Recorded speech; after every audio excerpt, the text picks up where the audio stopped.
अफसोस की बात है कि हमारे जो डिप्लोमेट हैं, ये जो यहाँ से इंडियन जाते हैं उनको लुक आफ्टर करते हैं, उनको अगर ऐसा धमकाया जाता है तो ये बड़ी दुख की बात है।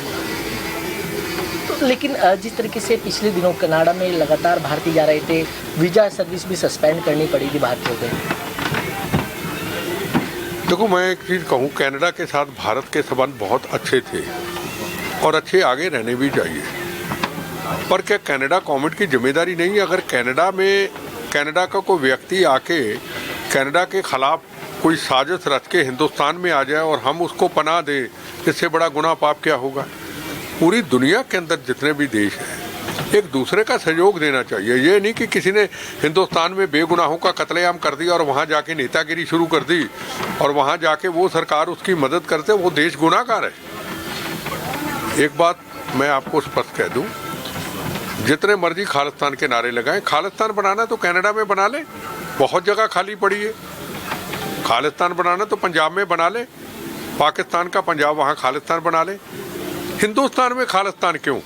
हिंदुस्तान में क्या तकलीफ है? किसी सिख समाज को कोई तकलीफ नहीं। जिनको तकलीफ है वो तकलीफ उनको है जो दुकानदारी चलाते हैं, जो धर्म की ठेकेदारी करते हैं, जो राजनीति करते हैं, जो बाहर से फंडिंग लाते हैं, उनको तकलीफ है।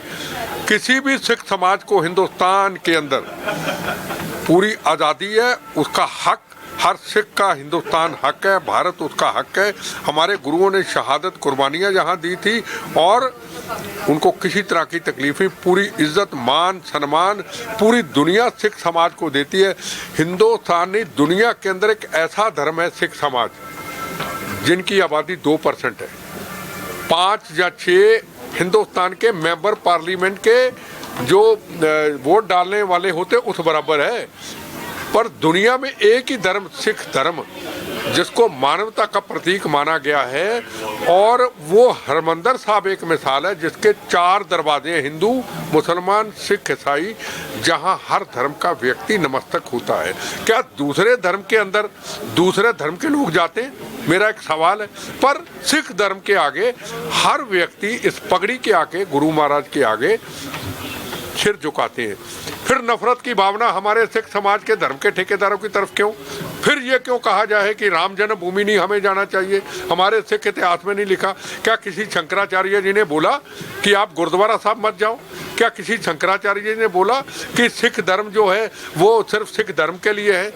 सबसे ज़्यादा अगर प्रचार होता है सिख धर्म का, हिंदू धर्म के शंकराचार्य, हिंदू धर्म के परम प्रवचनकारी गुरु गोविंद सिंह महाराज, कलगीधर महाराज, उनके साहबजादे गुरु तेग बहादुर, हिंद की चादर, उनका जिक्र करते हैं। अगर वो ना होते तो हम ना होते, और क्या कर सकते हैं? बार बार कहते हैं। हमारे चंद लोगों के अंदर एक नफरत की भावना है।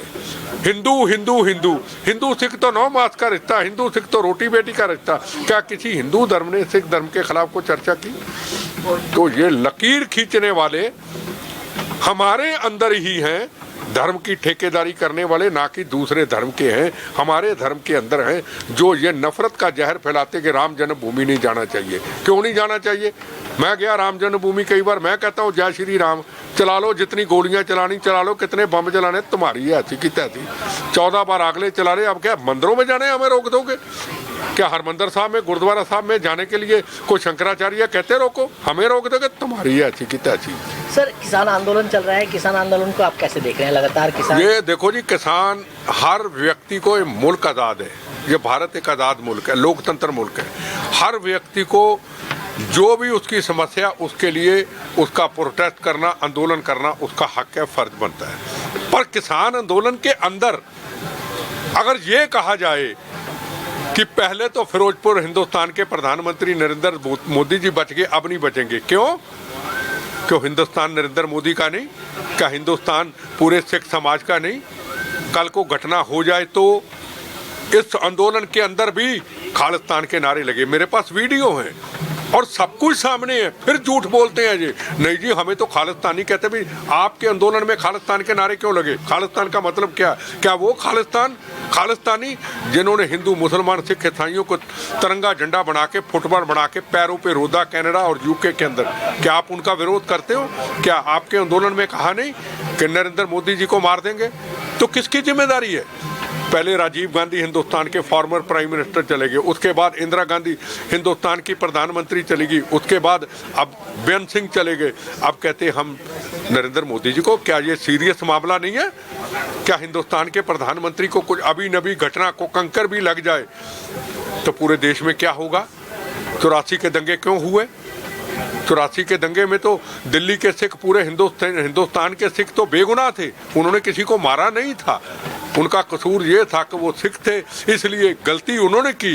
बेन सिंह, केर सिंह ने बेचारे मारे गए। कभी इस तरफ इन्होंने सोचा 84 के दंगे हुए क्यों?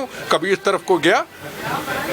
ये सबसे बड़ा सवाल है कि आज बहुत बड़ी इस किसान आंदोलन के बाद सोशल मीडिया के अंदर जो छोटे छोटे नौजवान इंटरव्यू ले रहे हैं, उसके अंदर भी जब इंटरव्यू, डिस्कशन, डिबेट आपस में खड़े होके होती है तो कुछ सिख समाज का व्यक्ति सामने नहीं आता ये कहने के लिए नहीं जी ये खालिस्तान के नारे गलत है, नहीं जी ये नरेंद्र मोदी को धमकी दी गई मारने की, कहने को तैयार नहीं। तो इससे क्या लकीरें तो खिंच जाएंगी ना।